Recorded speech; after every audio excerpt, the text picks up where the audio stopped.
So I was thinking of subjects to cover because I've covered quite a few on this, haven't I? And you said something earlier about owning your business or your business owning you, and I did one on, I don't know if you were at that one, Kirsty, but it's basically, you know, if you exchange your daytime job for a business that runs you, then it ain't a business, is it? And that segues nicely into this presentation because it's all about leverage, and growing your business is kind of, you step back. The more that your business grows, you should be stepping back and being on the beach in Barbados. And I know it's not that simple, is it? But you know, I'd love to live that laptop lifestyle, because if you've got a connection and you've got good people in place, then technically your business should run itself anyway. So Leap, I coined this. I'm going to trademark it, but you know, it's stuff that I found on the internet and found from people like Gary Vaynerchuk, Tony Robbins, and all of those big, masterful people. But leverage, exposure, attention, and people. And I've pieced it together in such a way that it's. I've moved into the online space because I do IT consultancy by day, but I've got a property portfolio as well, which I've got as a sideline. But now I want to move into the internet space because, you know, we spend billions online, don't we? You look at how Amazon's moved from a bookshop now to the world's largest company, and Bezos is the world's richest man. So I was thinking, how can I get involved in the internet? So I'm looking at internet now as a business and how I can leverage that. So we're going backwards, so it's PL rather than Leap, but starting with it could be Peel. It could be Peel actually if I change the E and the A around. But if we start with the people, this is not a good stat for a new business, so sorry, but the Small Business Association, you know, we hear this, 80% or 90% of businesses fail in the first year. Well, the Small Business Association reckon that it's only 30%. 30% is still high, really, if you think. Maybe they go into it with ideas that it'll just run, like you said. You got your first contract so quickly, but then after that, it was like, oh my God. And if you haven't put money aside from whatever, you could be lean for, you know, a year. So anyway, 50% during the first 5 years and then 66% during the first 10. I'm quite encouraged by the fact that 50% are still running after 5 years. So that's quite good. But then what worries me is that I don't know if they sell up or get out by 15 years, but only 25% are still going. So whether that means that they've sold out to someone else or somebody else has bought off them or what, I don't know, don't understand. But anyway, so people, we need people. So the first thing to think about is your customers, because unless you are selling something to someone, be that a service or a product, you're service-based rather than product, aren't you? Yeah. Are you thinking product and or service? So mostly service-based. Right. Okay. So you're an events-based business. Yeah. So you design products. Have you got the IPR to those products, or do you just say over to you? A bit of both. I mean, officially, I'm a service-based industry, but that's where I changed, because I productise my services. Yeah, so whatever we do, we've got to have the customer in mind, haven't we, really, ultimately. And have you seen that acronym before as well? No. WIIFM. What's in it for me? Oh. So your customer's thinking, okay, when you present in front of someone, okay, sell me, what am I going to get from this? So putting your customer at forefront is how you know they're going to buy from you, aren't they? Who can you, using people, how can you get influences in your market or in your niche on your side? So you met that guy at that conference, you thought could be competition, what does it matter anyway? The pond is big enough for all of us, isn't it, really? And that's why I'm not worried about sharing this kind of stuff. You know, we could all be doing the same stuff, but I'd more than happily have the same group of people in the room week in, week out, and we just bounce ideas off each other. But the idea behind this is getting influencers in your market on side as well. So how can you get them on your side? So things like you do a collaboration or whatever and work together, just basically finding influencers by Google or by just local searches or whatever, yellow pages, loads of different ways to find people that are doing what you do and then leveraging what they've got, or not copying but mirroring. I can't remember what the term is, but you know, mimicking, mirroring, do what they influence do. From. Yeah, taking influence from an influencer. So those kind of things. So people, you either reduce costs by letting people go if you've got staff, unfortunately. That's how your business expands. So this is all about business growth. How do you grow your business? You either reduce your costs, what your overheads, or you increase the profits. So I think it's a bit of both because you know, if you've got a great team, then in theory your profits should and your business should grow if you've got the right team in place. And there are other business processes where you can reduce costs, aren't there? So subscriptions to things, like we were saying about LinkedIn, don't know how much it is, or that £80 a year seems very reasonable to me for a subscription service. That they asked you to buy into, £3 as a one-off, doesn't sound like a good business savvy decision. So reduce costs or increase profits, because you're as strong as your weakest link. So MVP usually means minimal viable product. You know, I don't know if any of you know lean and agile and all that kind of stuff, but it's basically fail fast. You throw stuff out there, might not work, but you said right at the start as well, you will make mistakes. It's okay to make mistakes, just throw it out there. But it's your most valuable players. So does anybody know who Charlie Munger is? So Warren Buffett? Yeah, exactly, yeah. David Beckham. It might not be David Beckham. It is. So anybody heard of Warren Buffett? Cool. Yeah. He was the richest man in the world through value investing from Benjamin Graham in the turn of the century. Charlie Munger was his right-hand man, and I don't know if they still are, but you know, these guys are in their 70s, 80s now, but Charlie Munger was kind of a really, really strong person to enable Warren Buffett to become as wealthy as he did. Beckham, in a business sense, okay, he's a brand. He's a massive brand, but if you think about him in a team, his free kicks, you know, when England was against Greece in that quarter or semi-final, where he took that free kick in the dying minutes and scored it to take us through. People like that, you need on your team. So you're only as strong as your weakest link. Now that sentence may look like it doesn't make sense. Find an untapped in. So what does that mean? So my niece, I don't know if any of you know, men maybe less so, but have you got friends that are beauticians? Not many. So my niece is a beautician and she's doing a roaring trade. She's got enough clients at the moment, but that conference I went to in London recently, met a guy there, and I said to him, what you do and what's your niche? And he said, I'm bringing a model over from, not literally a model beautician, I'm bringing a business model over from America, and you know where you pay for gym membership? He said in America it's massive now for beauty treatments, so that you as a person, if you want 4 or 5 treatments each month, nails, hair, whatever, eyelashes, what do they do now to the eyebrows? Threading. Threading, paint them on as well, don't they? Or they do. tattoo them on or whatever. Yeah, exactly. So things like that.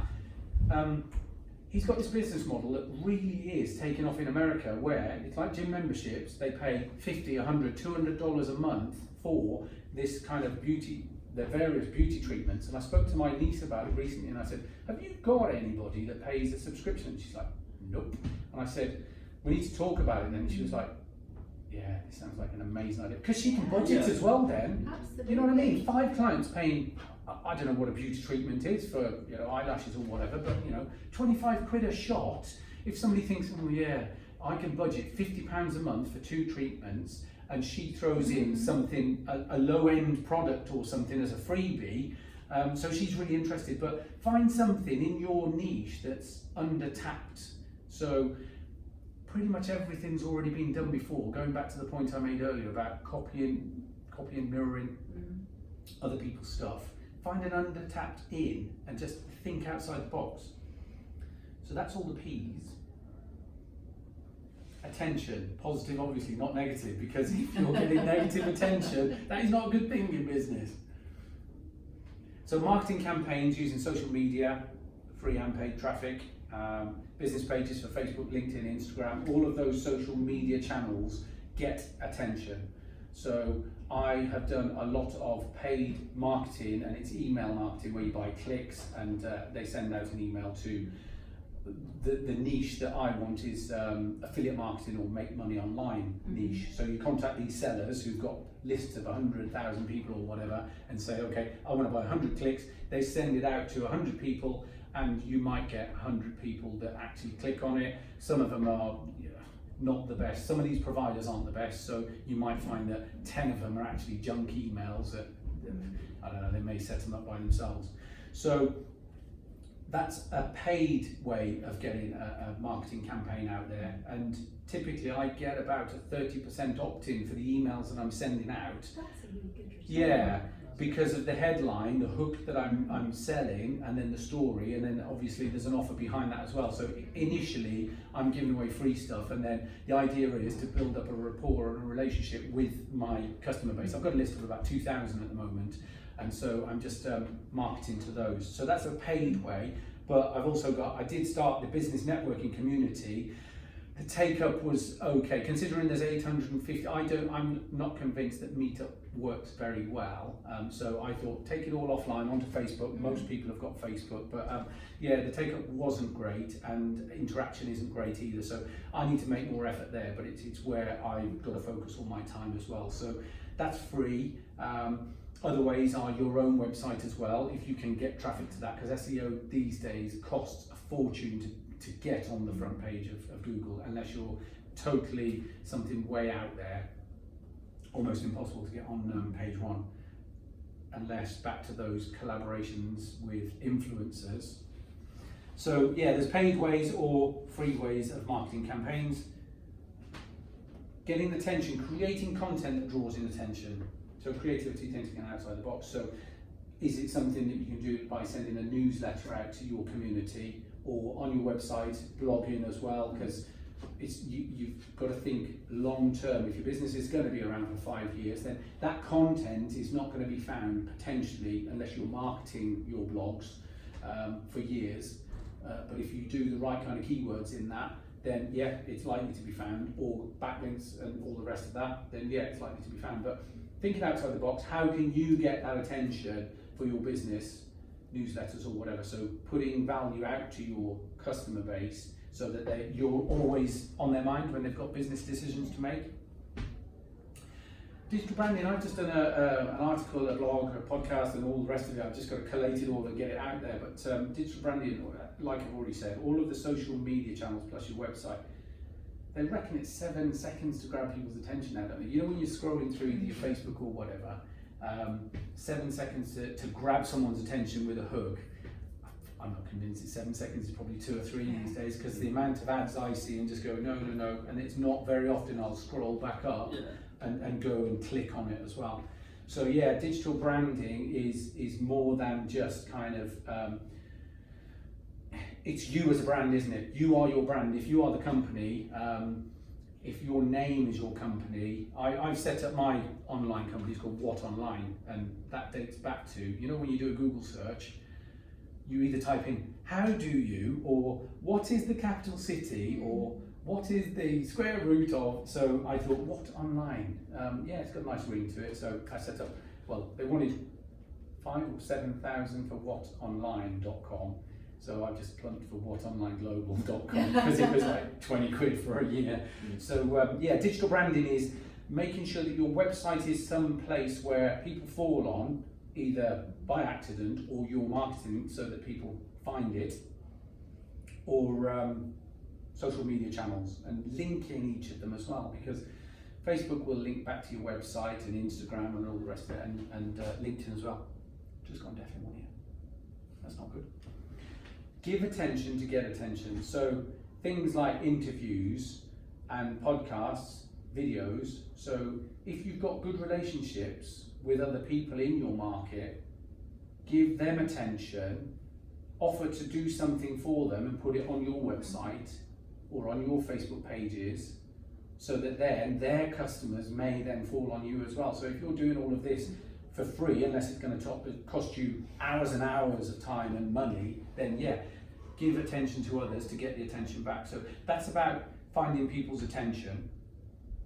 exposure very, very closely linked as well. Yeah, don't walk around town naked. You get arrested for that. You get attention, definitely, but from the wrong kind of people, either the law or some wrong attention. So exposure is very similar to attention as well. They're all really intrinsically linked, aren't they? But back to the key influencers, or in general, they don't even have to be influencers in your market. I've got a lot of friends, so I don't know if I mentioned this at one of the previous meetups, but I've got a close friend. I went to their wedding, who is Mr. Iceland, the frozen food company, is his dad, and he's going to take over the business because there's 2 kids, him and his sister, and he's a very business savvy person. And his dad, I don't know if there was a documentary on telly about him actually, and he's made him since university earn his stripes in industry out there. I say earn his stripes, I hope Richard never stumbles on this, but anyway. So he earned his stripes in the commercial world, doing commercial premises and renovating them and then selling them on or renting them out or whatever. And then he's moved now into Iceland, and the documentary was him going through the ropes, and they interviewed his dad as well, Malcolm, and said, are you just going to hand in the business or whatever? No, he's got to earn it, obviously, and learn exactly what happens on the shop floor. So he made him a store manager. All right, it was in Fulham or Chelsea, I think, so not quite the hardship areas of certain areas of the country. But so I'm thinking how I can help him so that I can get the leverage from him as an influencer. The guy that I mentioned as well at the ClimeCon conference, Robin, I know it's embarrassing that I can't remember his surname, but his company is called Maris Interiors. They do commercial interiors, really stunning buildings and that. But he's set up a charity called the Awesome Movement, and what it is, it's brilliant. The concept is brilliant, and I spoke to the lady that runs it, who was one of the football mums or school mums, so she does it for free, I think.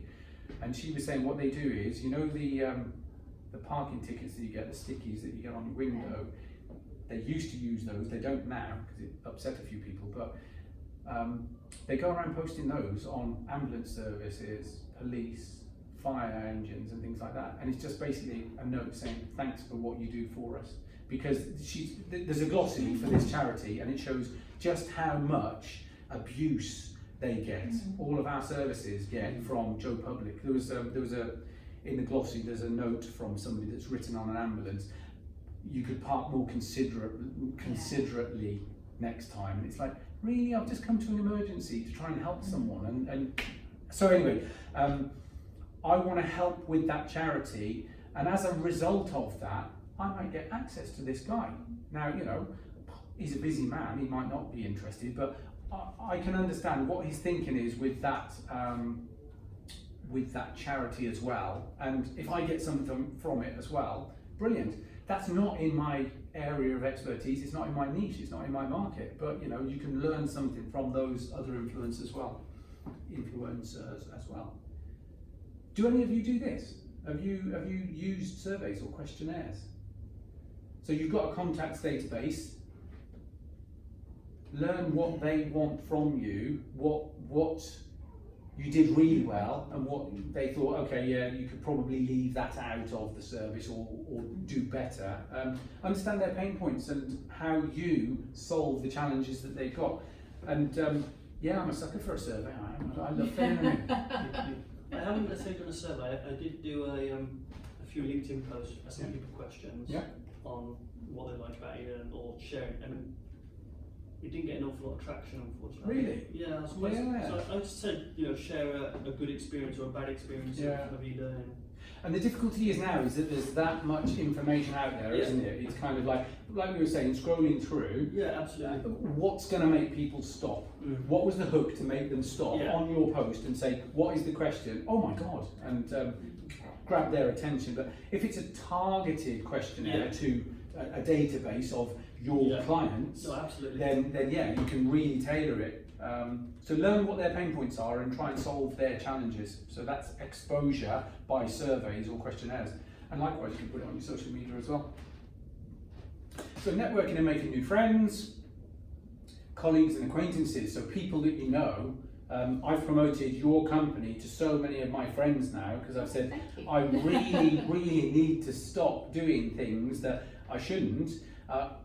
In the next 12 months, I know it sounds really snobby, but I would like to get a gardener, I would like to get someone that irons my shirts for work, and I'd like to get a cleaner as well. Yeah. Because I'm just thinking, if I'm doing business stuff that is earning me so much more money than all of those tasks, then I should outsource that. Absolutely. So that's not related to this, No. sort of, but anyway, yeah, so connections and networking with people that aren't necessarily in your area or markets either. So word of mouth, really key as well.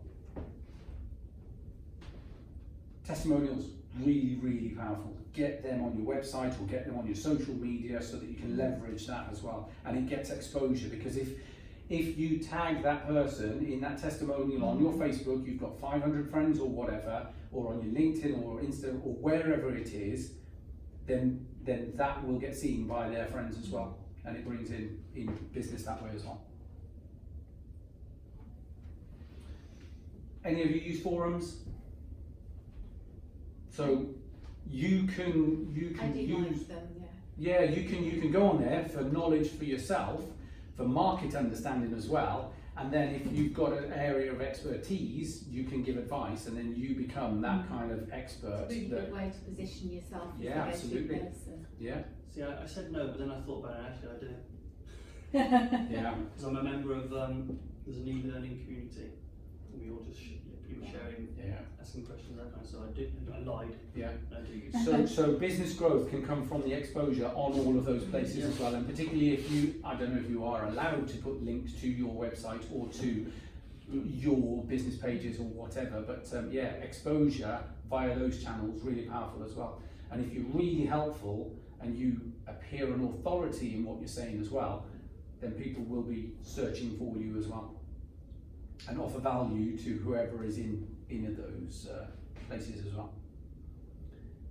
So L, leverage. Anybody think of leverage examples?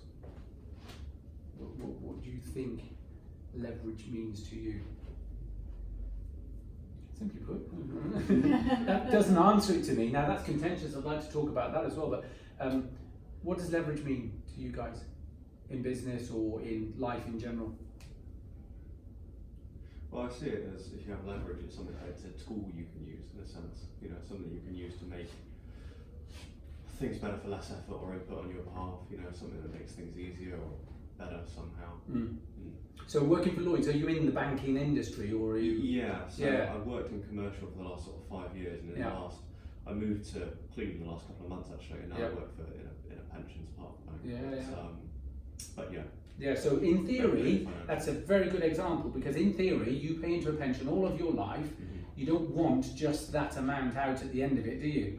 Yeah. Leveraging your pension, you expect a bigger pot out. So the example I've used here is your mortgage.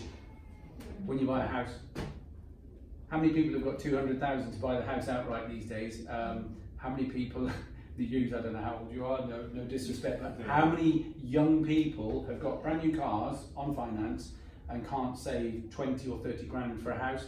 Most, actually, I'd hazard a guess. How about this then?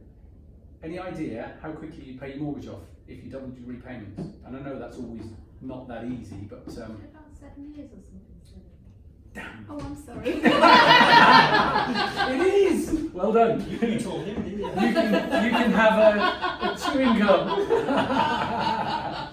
But yeah, it is 7.5 years. Depends on the interest rates, obviously, but and everything else in the calculations. But it's in between 7 and 10 years. And just imagine how much interest, how much less interest you would pay. But you know, how many of us can do that? But anyway, that's another example of leverage as well, isn't it? Where you're leveraging your 30,000 for a 200,000 house or whatever it is, and you're paying the interest and then paying the mortgage down as well. So in a business scenario though, so for me the internet marketing and online space is, I don't need a lot of cash. I don't know if you needed to buy your flash laptop from scratch, but it's an asset. Yeah. You had to by that, it's a kind of leverage so that you can work. You could work on your phone, you could probably design an e-package from your phone, but you know, it's not appropriate. And likewise, you know, you have to, sometimes you need premises for your business. And I needed a loan, I bought my colleague out of the business. Yeah. So, Yeah. So that's generally, most businesses need loans or finance or investment from others, venture capitalists, things like that. So that's leverage in that respect. Luckily for me, with internet marketing, online marketing, I literally, you buy a website domain and all the rest of it, website and all of that, and then it's your time mainly. So another idea of leverage is your time or your team's time. So like I was saying before about learning, with your e-learning package, you could have 500 people on it at the same time. Whereas if we're doing this in a room, it's a job. We're exchanging time for money, aren't we? So what I would like to do with the marketing and the courses and the coaching that I'm developing is, every time I can record it and it's of value, I can package that all up together and then market it as a course to sell. So leveraging time. Back to this backlinks and SEO and all of that kind of thing. So does anybody know what inbound links are as well? So backlinks are where you link to BBC or somebody else, another e-learning company for you, another administrative type company for you, and you know, whatever you would like to link to in your market. But inbound links are when they post your website on theirs.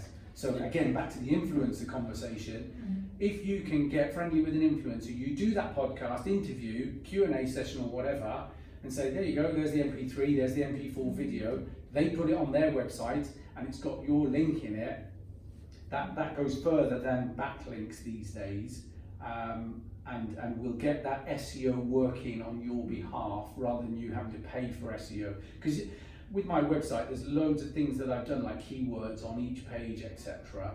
But the likelihood of me in my market getting to page 1 or 10, very limited. So I've got to think outside the box now of how I can, outside of paid traffic, get people to the website or get people to what I'm trying to offer. So inbound links critical. So if you can find those influencers or sites that will link to you.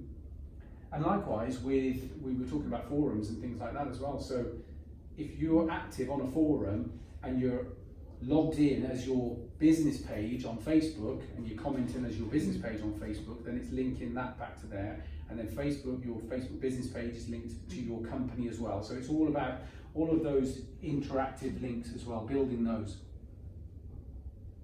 This is the kind of not copying bit. So Google Trends, free tool, go and search out your competition, top 10, who are they, look at their ads, because in Facebook you can actually check out ads if companies are running them and what their ad looks like. So like I said before, there's a hook at the top, what hooks people in, and then there's usually like a 60-second video or something, or text that says click here, or you know, get your free ebook or get your free course or whatever. So look at what your competition are doing and then mirror or mimic what they're doing, because if it's working and they're getting, and you can see that they're increasing their business and it looks good, give it a go. What you got to lose? So just scope out what they're doing and learn from what they're doing as well. So yeah, simply put, leverage is the advantage that exists when a person has the upper hand. So that's what we're trying to do for business growth. Is you need the people ultimately. You need the people to see you, you need to be seen, and them to buy from you as well for business growth. You need the attention from those people and exposure, and then leverage what you've got as well. Back to what we said as well, collaboration with partners, even something like your supply chain. So I don't know if you've got, like you told me the other day, videographers and things as well. You could twist that a little bit in so much that, you know, do a collaboration with them. So they scratch your back, you scratch theirs, and that's one way. Outsourcing, a bad example is call centres, because a lot of those call centres that were India or the Far East now are coming back to Europe or the UK, aren't they? Because it was a really, really bad example. And hi, my name's Dave, and really? Dave Smith? Really? But yeah, so finally, the last thing is it's back to that Pareto's rule, isn't it? 80-20 rule, that you do 20% of things exceptionally well. 80% of your effort should be focused on that, and then the other things drop off the bottom. So collaboration with partners, supply chain outsourcing, and focus on the things that you do incredibly well. I think that is the